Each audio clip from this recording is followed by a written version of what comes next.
Pessoal, como já tem 7h32, né?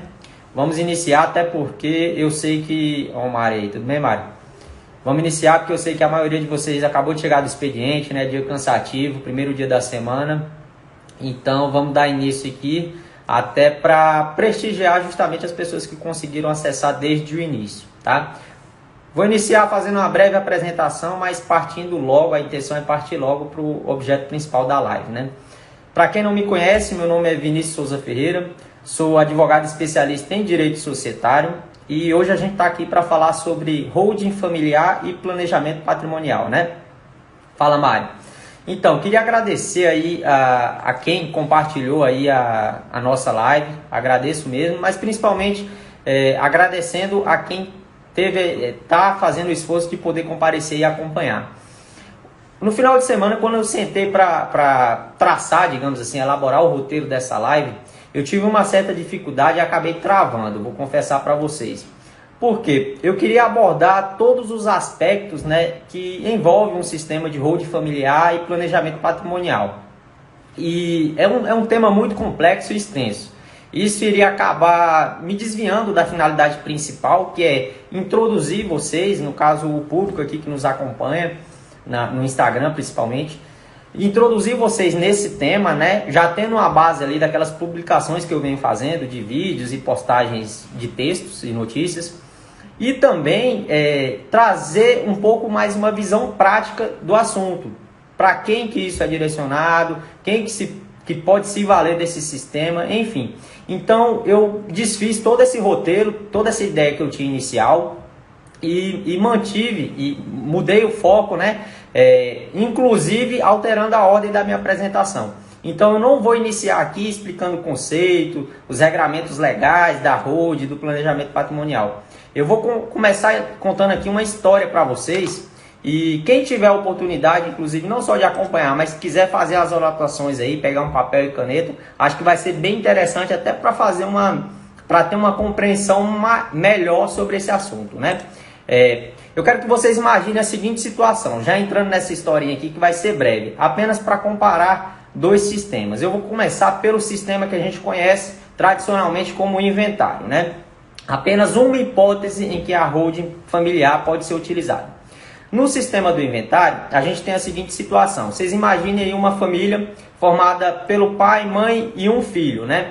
Digamos um núcleo familiar com 3 pessoas apenas. A gente tem ali como genitores os pais João e Maria e como filho Pedro, nessa situação hipotética nossa, né? Imagine ainda que, infelizmente, João e Maria, os pais, eles vêm a falecer em um determinado evento, vamos colocar aqui um acidente automobilístico, e Pedro vai herdar os bens dos seus pais e, para isso, ele precisa passar por um procedimento de inventário. Nessa hipótese nossa, vamos imaginar que o único bem que essa família detinha, que João e Maria conseguiram conquistar com muito esforço durante as suas vidas, foi um imóvel que eles utilizam para fins de moradia, né? A sua casa própria, a tão sonhada casa própria da família brasileira. E aí, eles adquiriram à época esse imóvel por R$100 mil. Atualmente, na data do falecimento de João e Maria, esse imóvel se valorizou, né, em decorrência do tempo transcorrido entre o período da aquisição. Vamos botar aqui que facilmente, nesse exemplo, entre 20 e 30 anos, né, foi adquirido esse imóvel, e na data de aquisição, esse imóvel estava avaliado por R$600 mil. Então a gente tem uma diferença de R$500 mil entre o valor do custo de aquisição, que foi 100 mil, e o valor de mercado atual, 600 mil, né? Pedro vai realizar o procedimento de inventário e ele pode se valer, se ele for maior de idade, não houver conflito entre herdeiros, né? Não há outros herdeiros, apenas Pedro, e ele é maior de idade, então ele pode se valer do procedimento que a gente chama de extrajudicial do inventário, né? É aquele inventário realizado em cartório. Então, ele vai ter que arcar com um imposto chamado ITCMD. É o Imposto de Transmissão Causa-Mortes e Doação, né? Ele incide tanto nas transmissões, como o próprio nome sugere, né? Em razão da morte, imposto de herança, a gente fala, como também na doação. Aqui no caso do Distrito Federal, que é onde eu resido, eu exerço minhas atividades, esse imposto ele tem uma alíquota progressiva, mas para esse nosso exemplo aqui é de 4%. 4% sobre o valor atual de mercado do bem, né? Então, 4% sobre 600 mil reais, a gente tem aí 24 mil reais de imposto. Além disso, Pedro vai ter que contar com o auxílio de um advogado, porque mesmo em se tratando de um inventário extrajudicial, é obrigatória a assistência de um advogado. Então, haverá a cobrança, obviamente, de honorários advocatícios, né? Aqui no caso da OAB, no Distrito Federal, e aqui tem alguns advogados que aqui atuam, né? O doutor Bruno, a doutora Natália, o próprio Henrique. Então, eles sabem que a OAB determina uma tabela de honorários, né? E no caso do inventário, vai variar de 5% a 10% do valor do patrimônio envolvido, né? Então, vamos pegar uma média aqui, até por se tratar de um inventário extrajudicial, e nesse caso, o profissional cobrou 7%, né? Vamos utilizar um meio termo.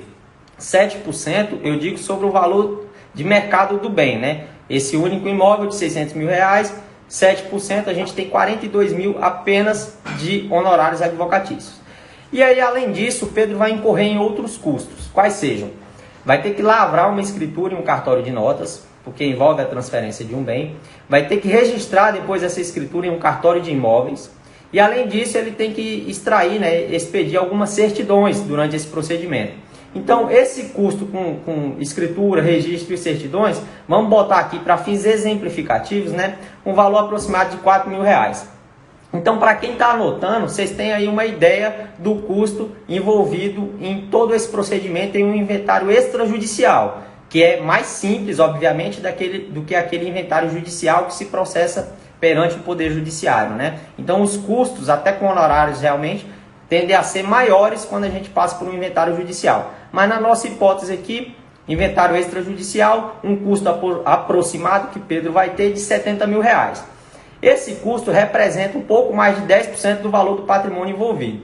E aí algumas pessoas podem até estar achando, não é tão alto assim, eu achava que inventário no Brasil era mais oneroso, né? Enfim, para quem trabalhou, para quem dedicou todo o seu tempo, seu esforço, suou bastante durante a vida para constituir esse determinado patrimônio, sabe o real valor que ele tem. Porque não é só o valor pecuniário, né? Tem um valor, digamos, também de afetivo, emocional. Então, e mesmo assim, mesmo que a gente considerasse apenas o valor pecuniário de toda essa operação do procedimento de inventário, tem uma seguinte situação. Quem é que tem 70 mil reais aqui disponível para arcar com um determinado inventário? Né? Porque assim, todos esses custos que eu elenquei aqui para vocês, eles são cobrados à vista. A exceção dos honorários do advogado, que você pode negociar com um profissional ali um determinado parcelamento, mas todos os outros com impostos, escrituras, certidões, você vai ter que desembolsar à vista. Então, não tem como, assim, você fugir disso, né, nesse sistema de inventário, e nem todo mundo, nem todo herdeiro tem essa opção, essa possibilidade de fazer o pagamento à vista, né? O que acaba travando o processo de inventário e o bem não é transmitido dos pais para o filho. E aí o que acontece? Os herdeiros se veem obrigados ou a contrair um empréstimo em uma instituição financeira, o que acaba onerando muito, porque vocês sabem todos os encargos financeiros envolvidos quando a gente faz um empréstimo bancário. E há também a possibilidade, que é a mais comum, da pessoa, dos herdeiros, venderem o patrimônio da família, parte ou a totalidade dele, né? No nosso exemplo aqui, o herdeiro Pedro vai ter que vender a totalidade do patrimônio, né? Porque ele não pode vender apenas a parte de um imóvel. Então, quando ele faz parte para venda, há ainda uma outra situação, porque ele não vai conseguir vender esse imóvel pelo valor de mercado, né? O investidor, no caso a pessoa que está adquirindo esse imóvel, ele vê ali um custo de oportunidade, digamos assim, até para fins de barganha. Sabe que o bem está sujeito a um processo de inventário, o herdeiro tem interesse em vendê-lo de forma mais rápida possível, então vai se aplicar o que a gente chama de deságio, né? Nessa operação de compra e venda, ele vai vender por um valor abaixo de mercado, que geralmente gira em torno de 20%.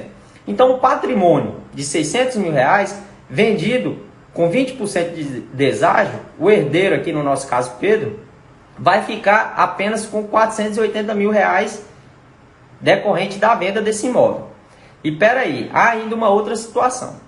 Primeiro, que ele vai ter que arcar com todos aqueles custos do inventário que eu já passei para vocês. Porém, nessa hipótese aqui, Pedro ainda vai arcar com o que a gente chama de ganho de capital, que é o imposto de renda decorrente em razão dessa venda, né? O imóvel foi adquirido por 100 mil reais e foi vendido por 480 mil. Então essa diferença de 380 mil reais vai incidir o imposto de renda, né? A uma alíquota de 15% e Pedro vai ter que arcar com ela também. Então a gente pode retomar as contas aí, né?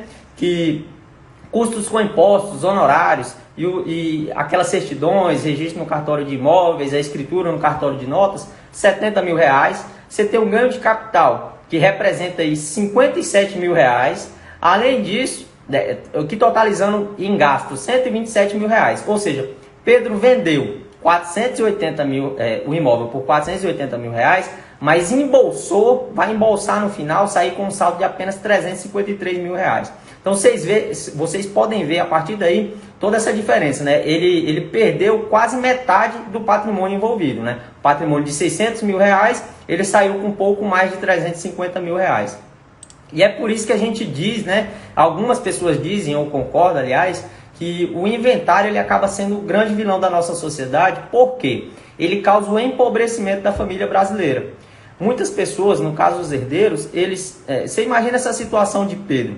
Morava em um determinado imóvel que seus pais batalharam tanto para construir, por vezes morou a vida toda lá, tem que se desfazer desse bem, então já tem a parte afetiva ali envolvida, mas também há uma parte econômica e social, porque ele vai ter que sair do bairro onde ele morava e vai ter que se mudar para outro bairro, digamos, um pouco mais acessível, porque com esse valor de 350 mil em mãos, ele não vai conseguir adquirir um imóvel nesse mesmo bairro que ele morava e talvez seja até difícil adquirir um outro imóvel, né? Porque os valores praticados atualmente, pelo menos aqui no Distrito Federal, acabam dificultando muito. Ele pode morar numa região um pouco mais afastada do centro da cidade, enfim, ou às vezes até morar de aluguel, né? É uma opção também.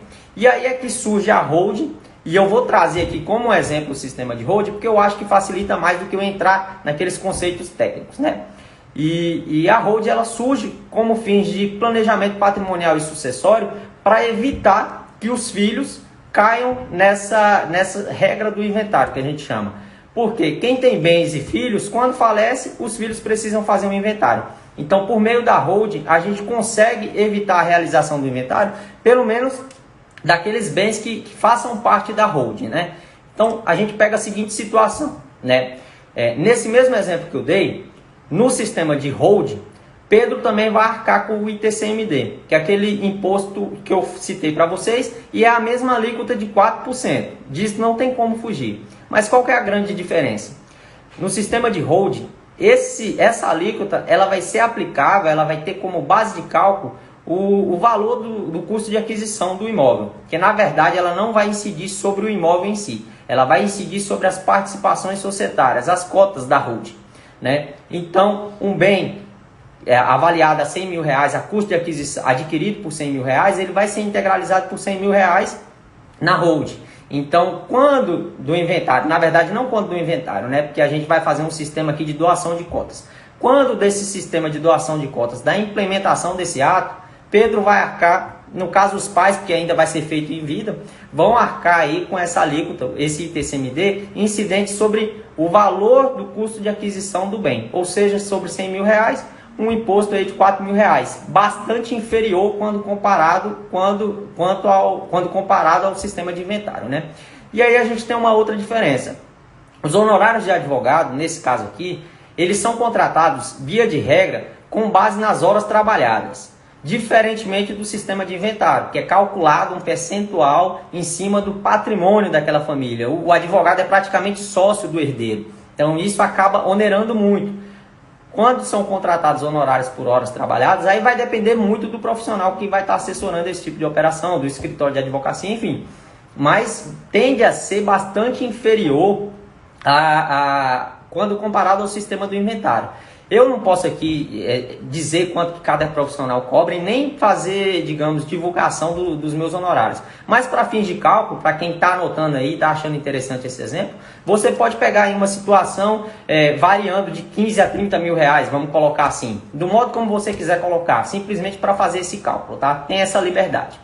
Bem, passando mais à frente, vocês lembram que no sistema do inventário tem o quê? Escritura, registro no cartório de imóveis e certidões. No sistema de hold, você dispensa o primeiro e o último.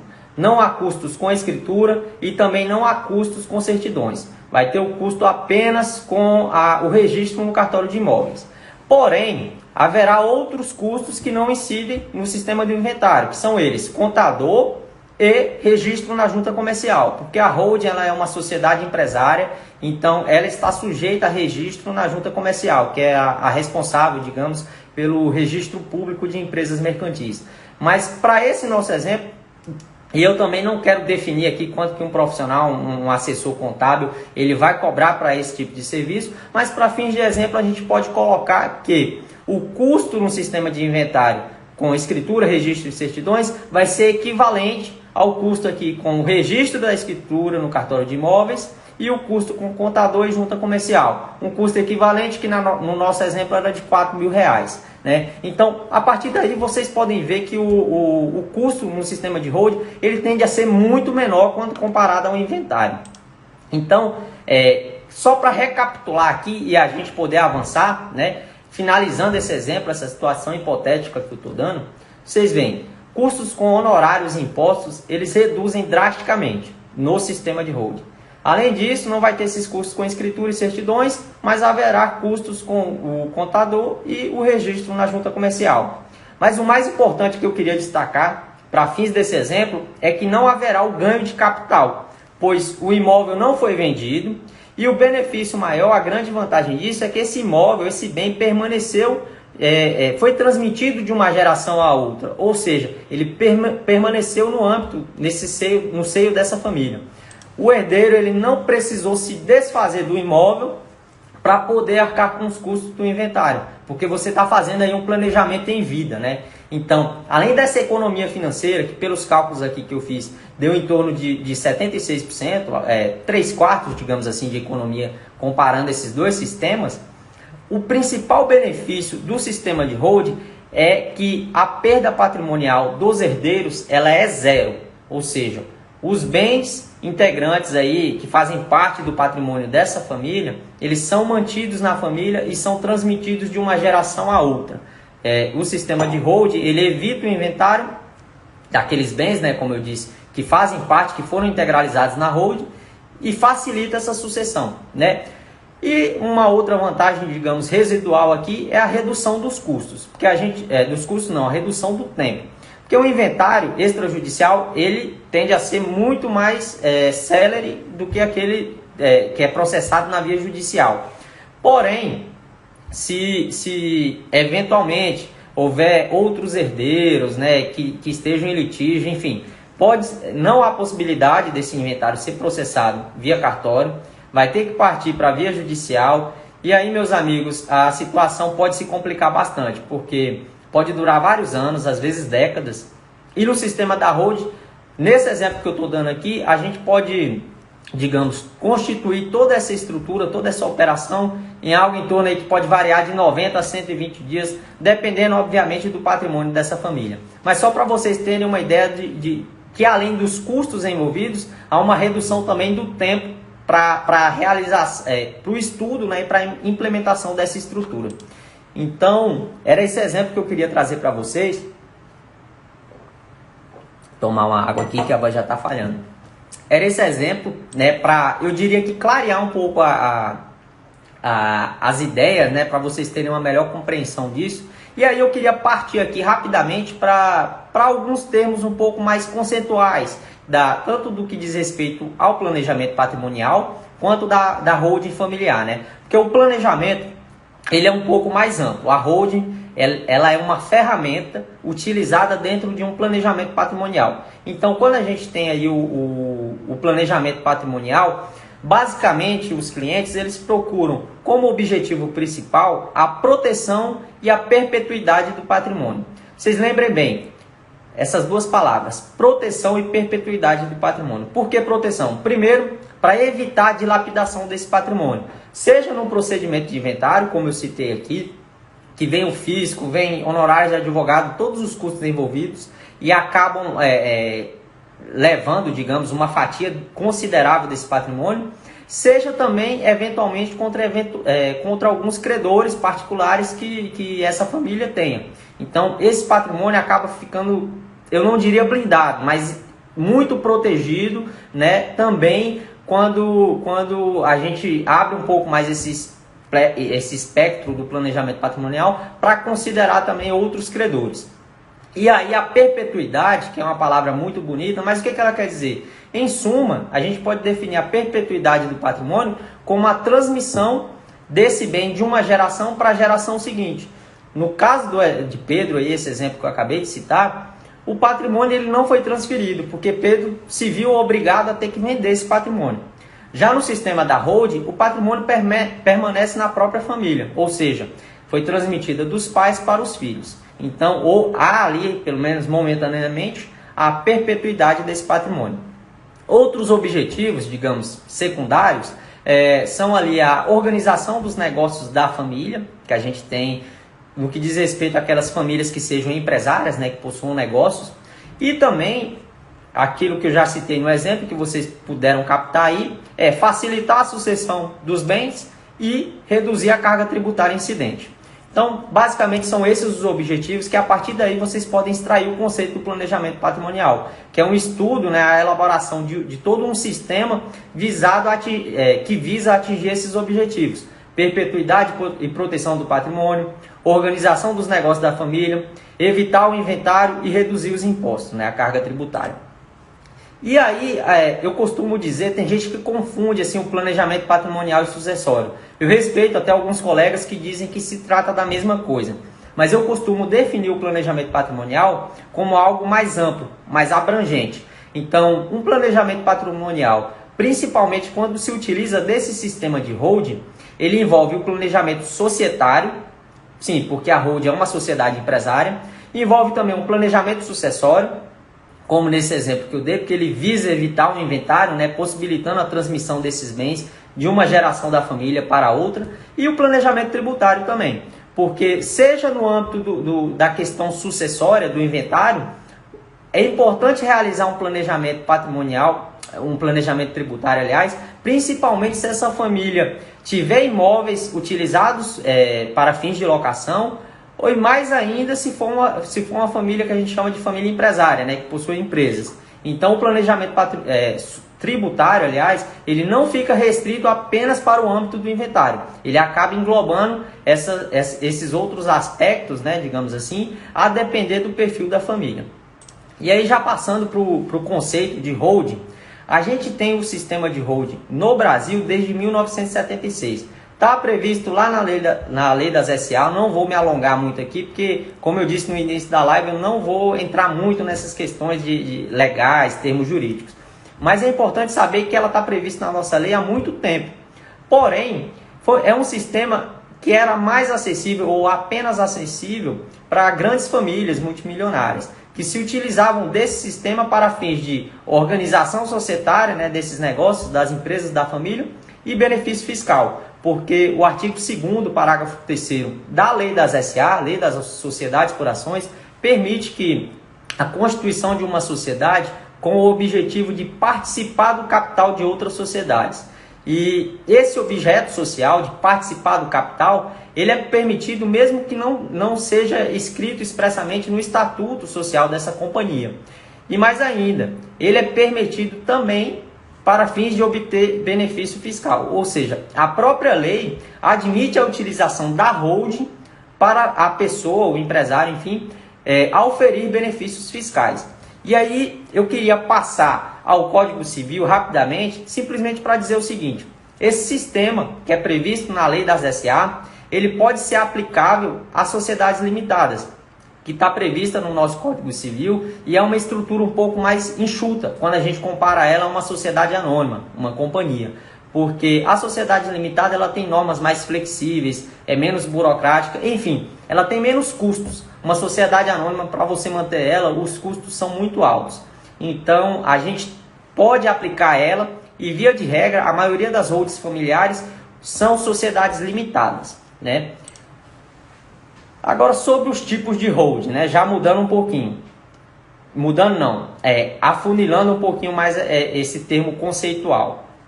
A holding, a gente tem basicamente dois tipos previstos na lei. A lei das SA prevê a holding pura, que é essa constituída apenas para participar do capital de outras sociedades. Então ela pode simplesmente participar, ter uma participação minoritária, ou pode também ter uma participação majoritária, exercendo o controle das sociedades controladas, digamos assim. Mas a holding pode ter também ser utilizada como uma holding mista, que além de participar do capital de outras sociedades, ela vai exercer alguma atividade operacional, por isso que ela é chamada de mista, porque ela exerce uma atividade empresarial, né? Mais recentemente, e aí até em razão da difusão dessa ideia de planejamento sucessório, surgiu o que a gente chama de holding patrimonial, que apesar de não estar prevista de modo expresso na lei, ela vem sendo admitida tanto pela doutrina, né, os autores aí do meio jurídico, como pelos tribunais mais diversos aí espalhados pelo Brasil. Inclusive hoje eu compartilhei uma decisão para quem teve a oportunidade de ver. Quem não viu, vai lá no feed após a live e dá uma conferida lá. Tribunal de Justiça do Distrito Federal e Territórios reconheceu como válida uma holding familiar constituída por um pai e que posteriormente foi questionada por suas filhas. Então, assim, o tribunal basicamente aceitou a constituição daquela holding para fins de organizar o patrimônio desse pai, né, que era o titular desse patrimônio ainda em vida, né, e não foi entendido pelo tribunal que foi utilizado para fins de fraudar ou de ferir eventual direito sucessório de suas filhas. Foi tida como válida e regular.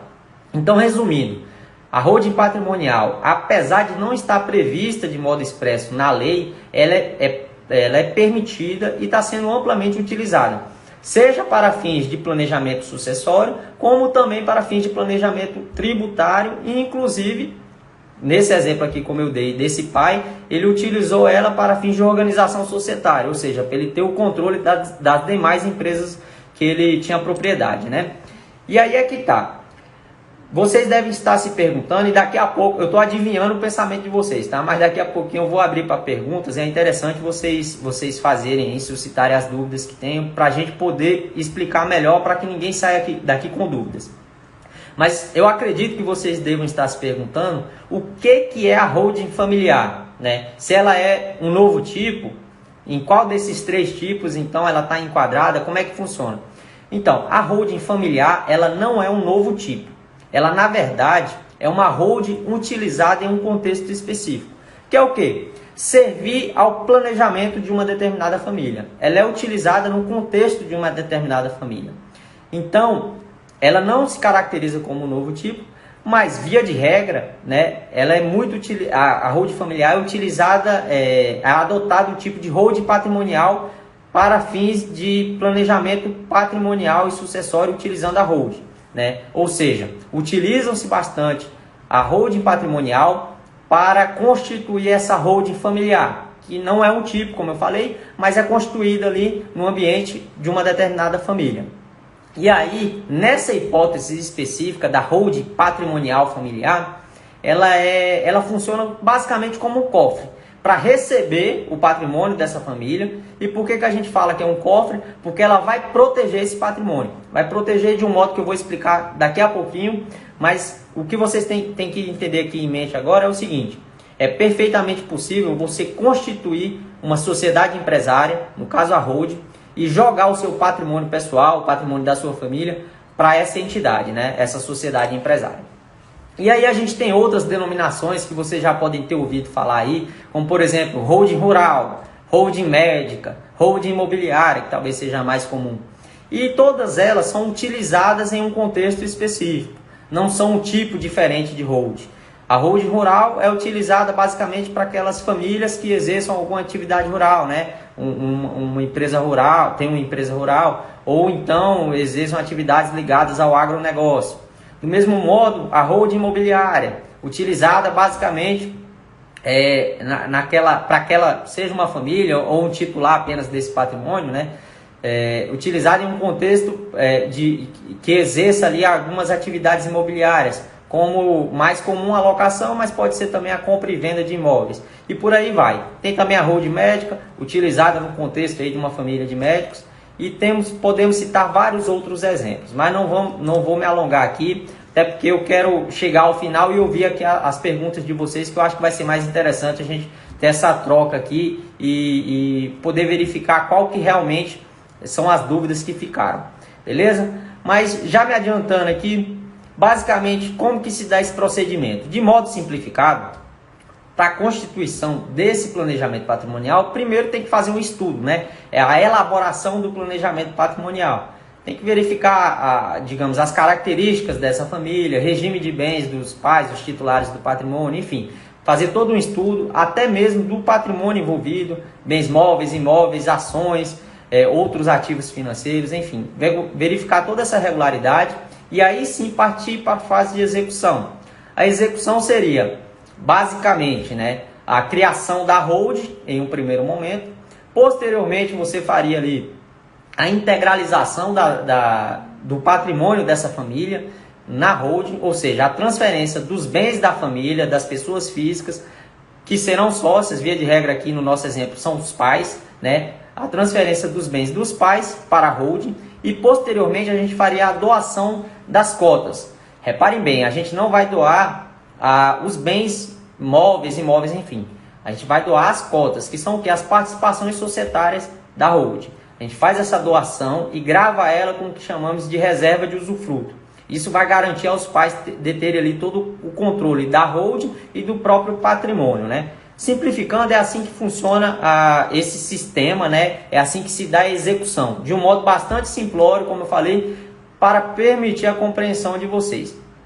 E aí vocês devem estar se perguntando, presumo eu, mas por que que isso protege o patrimônio? Por que que eu simplesmente não posso manter esse patrimônio na minha pessoa física? Bem, você pode, porém você está sujeito a determinados riscos, inclusive para quem está acompanhando a live desde o início, o primeiro risco que você está sujeito é de, seja na condição, se você tiver principalmente na condição de herdeiro, né, de filho, é de estar sujeito a uma incidência tributária maior quando da realização do inventário, né? A holding ela permite essa facilitação da sucessão. Mas, como eu disse, que o principal aspecto buscado nesse planejamento é a proteção patrimonial, eu quero explicar para vocês, pelo menos trazer aqui as 3 camadas principais de proteção patrimonial que a gente tem. A primeira dela é na constituição da holding e a transferência desse patrimônio para a holding patrimonial, né? Vocês sabem, para quem me acompanha aqui, já devem ter ouvido falar que a gente tem, enquanto pessoa jurídica, ela é segregada, o patrimônio da PJ é segregada do patrimônio dos sócios. Então a gente tem esse fenômeno da segregação patrimonial. A holding ela tem patrimônio, obrigações e direitos próprios, diferentemente de seus sócios. Então, se os sócios dela tiverem alguma dívida, digamos assim, a holding não poderá ser cobrada em razão disso, via de regra, né? A gente tem aí algumas exceções previstas na própria legislação, mas a regra é essa. Essa é a primeira camada de proteção patrimonial que é proporcionada pela pessoa jurídica. A segunda camada de proteção é justamente o que eu falei, da doação das cotas com reserva de usufruto. Quando a gente faz a doação dessas cotas, os pais doando para os filhos, acontece da seguinte forma, né? Você transfere, de certo modo, o patrimônio, porém o usufruto ele reparte essa propriedade. Para que vocês entendam, digamos, parte da propriedade dessas cotas fica ainda com os doadores e parte já se transfere diretamente aos donatários, no caso os filhos, né? Por que isso? Eu não sei se vocês já passaram por algum tipo de situação semelhante, mas para quem nunca ouviu falar disso, acontece da seguinte forma. A doação das cotas com reserva de usufruto, basicamente, esses bens, no caso as cotas, elas vão ficar em um limbo, porque houve a doação, porém as cotas não foram transferidas de modo completo para os filhos. Elas só vão ser 100% de propriedade dos filhos quando do falecimento dos pais, certo? Porque elas foram gravadas com reserva de usufruto. E aí nesse sistema não poderá haver a cobrança, né, de eventuais credores, seja dos pais ou dos filhos. Essa é a segunda camada de proteção. E a terceira camada de proteção que eu queria trazer aqui para vocês, de proteção patrimonial, é porque, além da doação com reserva de usufruto, para fins de garantir uma maior proteção patrimonial, a gente vai gravar essa operação com algumas cláusulas, né? A gente chama de cláusula de impenhorabilidade, é uma delas, ou seja, essas cotas não poderão ser penhoradas por eventuais credores, seja dos pais ou dos filhos. Temos a cláusula de inalienabilidade.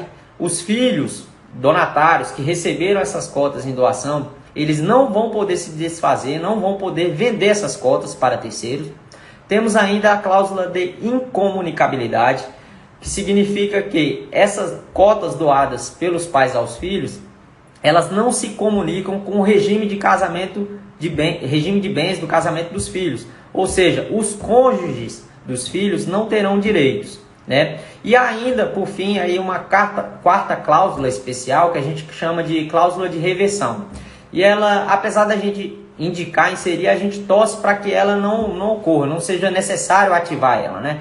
Que ela significa o seguinte: em caso de uma eventualidade, uma triste infelicidade, né, dos filhos virem a falecer antes dos pais, esse patrimônio, as cotas doadas, elas retornarão ao patrimônio dos pais, dos doadores, né? Isso é uma hipótese remota, mas que a gente sabe que acontece. E aí, para dar a maior proteção patrimonial possível, a gente coloca também essa cláusula de reversão, tá? E aí, já concluindo, vou abrir para perguntas aí. Quem tiver interesse, por favor, vamos interagir. Mas já chegando ao final, para quem a holding é indicada, né? A gente costuma separar basicamente em 3 perfis de família. A gente tem as famílias que têm apenas imóveis para uso próprio, que é isso que eu citei para vocês no exemplo no início da live. Temos famílias que têm imóveis para uso próprio e locação. Sim, porque é muito comum pessoas, né, famílias que tenham 2, 3, 4 imóveis, além do seu imóvel residencial, e fazem a locação deles e recolhem o imposto na pessoa física. Às vezes isso é vantajoso e às vezes não, do ponto de vista tributário que eu estou falando, porque recolher o imposto de renda na pessoa física, no caso de locação, pode não ser vantajoso, pode ser melhor, né? Você tem uma eficiência tributária maior, você constituir uma empresa para fazer o gerenciamento, digamos assim, dessa receita com as locações. Inclusive, tanto recolhendo em um percentual menor, digamos assim, como também proporcionando a proteção patrimonial e facilitando a sucessão, né? Porque esse sistema de doação das cotas com reserva de usufruto, isso vale também para essa eventual empresa constituída simplesmente para gerenciar esse patrimônio aí que vai exercer, digamos assim, as funções de uma holding imobiliária, né? Que vai gerenciar essas locações. E por fim, o terceiro perfil de família são as famílias empresárias, né? Que além de imóveis, possuem também negócios, empresas, né? Então, são basicamente esses os 3 perfis que a gente tem.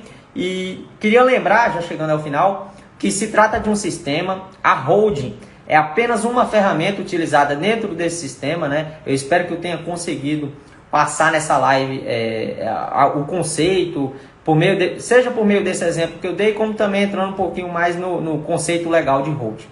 E além da holding, enquanto ferramenta, a gente utiliza outros instrumentos, né? Outros arranjos societários e contratuais, de modo a oferecer a maior proteção possível ao cliente e também para atingir o benefício desse cliente, né? Porque, como eu citei, os benefícios são vários. O cliente, via de regra, procura a proteção e a perpetuidade do patrimônio, mas ele pode querer focar também no aspecto tributário, no aspecto sucessório, e aí é meio que um cobertor curto, né? Às vezes a gente consegue dar uma proteção patrimonial maior, mas o aspecto tributário fica um pouco mais descoberto, digamos assim, né? Um pouco mais vulnerável. Então tem que fazer esse arranjo para atingir da melhor forma o objetivo do cliente. E por fim, eu queria só dizer que a doação dos bens propriamente ditos, né? Não estou falando da doação das cotas, a doação direta dos bens, a doação pura. E o testamento eles não resolvem. Por quê? O testamento, independente da modalidade que ele foi celebrado, se é um testamento público, particular, enfim, ele vai ter que passar pelo crivo do Poder Judiciário. Sim, ele vai ter que ser levado a juízo, vai ter que ser ajuizado uma ação que a gente chama de homologação de testamento, né? De modo que o juiz possa homologar aquilo que foi posto no testamento e determinar o cumprimento dessas disposições testamentárias. Então você vai acabar tendo um custo maior também, porque vai ter que ingressar em juízo. E no sistema da hold, como eu estou mostrando aqui, a gente quer evitar tanto o inventário como também qualquer discussão judicial sobre esse assunto, né? E a doação, como eu disse, também não resolve porque do ponto de vista tributário, ela é mais onerosa, ela vai ser semelhante àquele sistema de inventário, né? Porque o imposto vai incidir sobre o valor de mercado dos bens e também ela não oferece todo esse âmbito de proteção patrimonial que a holding possibilita. Vou abrir para perguntas, queria só destacar o seguinte: ITCMD, esse imposto aí que incide tanto na herança e na doação, ele pode piorar. Por quê? Atualmente a gente tem alíquotas de 2% a 8%.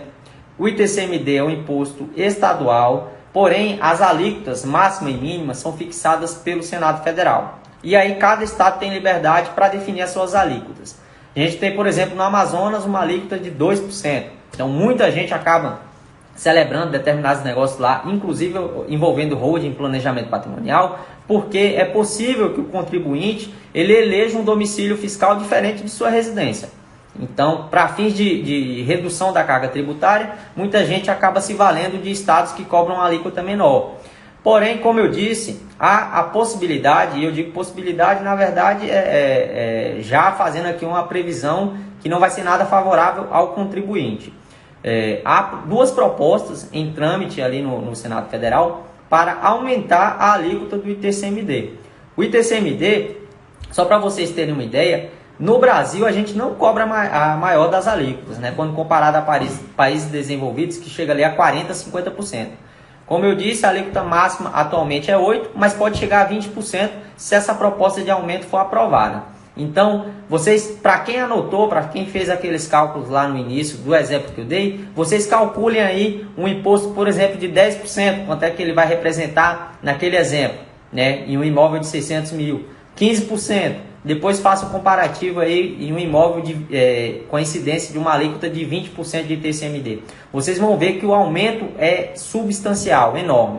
Então vai acabar onerando mais ainda esse inventário, tá? Então, encerrei aqui a minha apresentação, mas fico à disposição aqui para eventuais perguntas. Espero que vocês tenham compreendido, mas vamos interagir aqui, porque eu acho que é sempre salutar, né? Abrir para perguntas aí, porque, como eu disse, tentei passar de um modo bastante simplificado e também correndo, né? Porque eu não quero tomar muito do tempo de vocês, até porque final de expediente, segunda-feira, vocês devem estar querendo descansar, tá? Obrigado pela atenção e fico aqui à disposição para quem queira fazer perguntas. Quem não quiser perguntar aqui na live, pode me chamar no direct. Quem tiver meu contato, pode me mandar o WhatsApp também. Enfim, estou aberto aqui para conversar. Doutora Natália já dando os parabéns.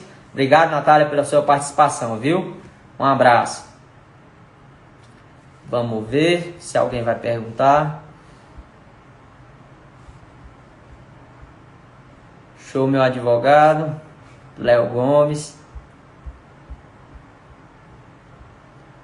Acho que não. Então vou encerrar a live, mas já fazendo um convite para vocês. A gente não vai parar esse projeto por aqui, beleza? Valeu, Diego, Fernando. A gente não vai parar esse projeto por aqui. A ideia, além de fazer aquelas postagens, né, de vídeos e publicações que eu faço quase que diariamente, a gente tem a pretensão de tornar essa live aqui quinzenal, ou seja, ocorrer de 2 em 2 semanas, né, a cada 15 dias. E pretendo também trazer alguns convidados, especialistas aí, seja um advogado de direito sucessório, um especialista em direito tributário, até profissionais fora do direito, né? Porque além do contador que eu falei, que é muito importante, temos alguns assessores financeiros que podem agregar bastante nesse conhecimento. Enfim, é um tema muito importante aí para ser explorado, muito amplo. E eu quero trazer alguns colegas, alguns profissionais para agregar, né, e a gente poder passar aí para vocês tudo que envolve, que cerca aí esse ambiente de holding familiar. Tá bem? Obrigado a vocês, obrigado a todos. Valeu pela participação e até a próxima. Boa noite.